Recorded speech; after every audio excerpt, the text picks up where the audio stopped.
So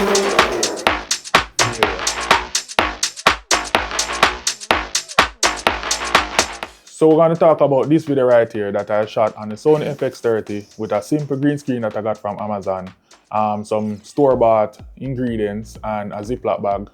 It was pretty easy, shot with no planning, around 2 hours to shoot, and it took about, I'd say about an hour to edit, thereabout if you're calculating the minutes. So as you can see, from the behind the scenes, we purchased the chocolate that we wanted to use, which is my favorite chocolate of all time. I had the green screen already. It's one of those pop-up green screen thing. I'll put the link in the video description so you could see what the one that I used. One of those fold-out portable green screen that has green and blue on the other side. I got some peanuts because this is the ingredients in the chocolate. I got caramel because that's a part of it as well, and I bought some paint because I learned that paint is the best representation of chocolate because it flows better and it doesn't get hard when left out. So we got the paint, we got the peanut, we got the Ziploc bags to do the pop shot, because when you put things on a Ziploc bag, because of the tension and you go like this, it flies in the air evenly instead of when you're hitting it stuff up from underneath, you're just throwing it up with your hand.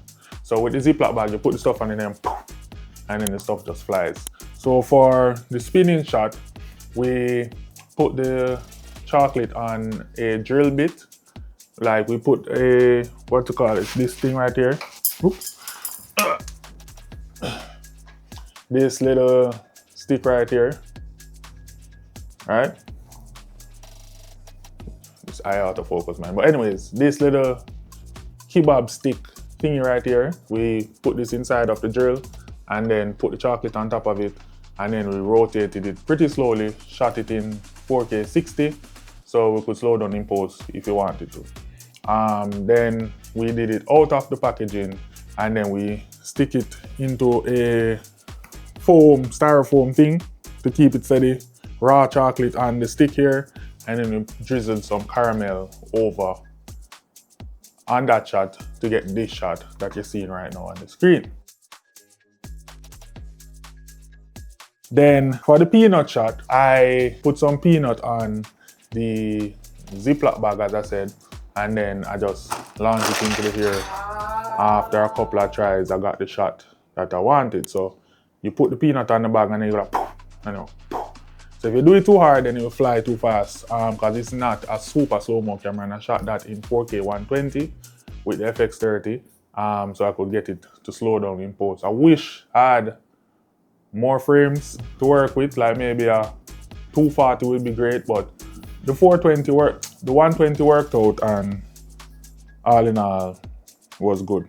All right, so I broke the chocolate up into pieces, put it on the drill, and then rotate it because I had an idea that I wanted it to launch out. So I wanted to mix all the shots, like with the peanut and the chocolate, blasting out into one shot, which I did, but I didn't like how it looked because it was moving too fast. Maybe if I had to reshoot this with more planning and execution, I would have popped it a little bit slower so it doesn't that fast. So I wanted to do a shot where the chocolate was breaking open, right? That was on my shot list in my head because I didn't write a physical shot list. Because as I said, this was a spontaneous shoot. I was trying to find the center of the Lazy Susan to get it done, but for some reason, it's the hardest thing to do.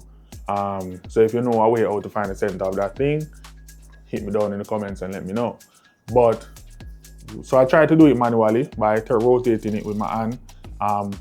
Cut the chocolate with the knife, then put it on, and then I tried to do the rotation manually.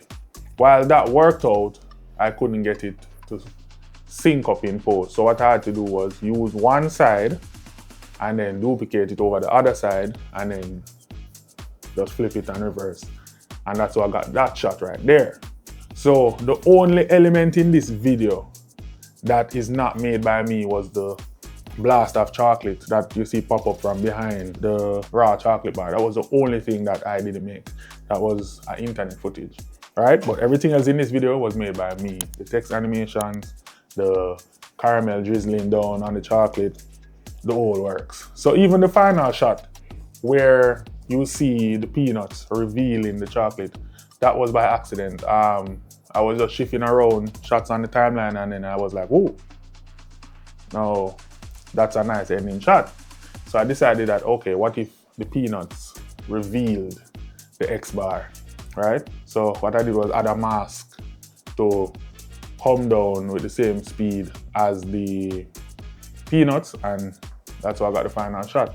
So it was really about playing around the shots that you get, and I will always say to shoot more. So even if you're not going to use some of the shots that you shot, it's nice to have, because sometimes it comes in handy to use in other scenes that you never plan to use it, but while editing, ideas come to you. So it's best to shoot more and not use it. Like for instance, I had a shot where the chocolate was dipping in the paint that I wanted to use in the final video, but that didn't work out. I didn't like how it looked, so I scrapped that shot overall. So pretty much that's it. As you can see from the behind the scenes, I'll just leave some of the behind the scenes here so you guys can see how it was shot. And if you want the editing breakdown for this specific video, let me know down in the comments and I'll do that next. Until next time, like, share, subscribe. Peace. Pretty, please. I want it and I want it right now.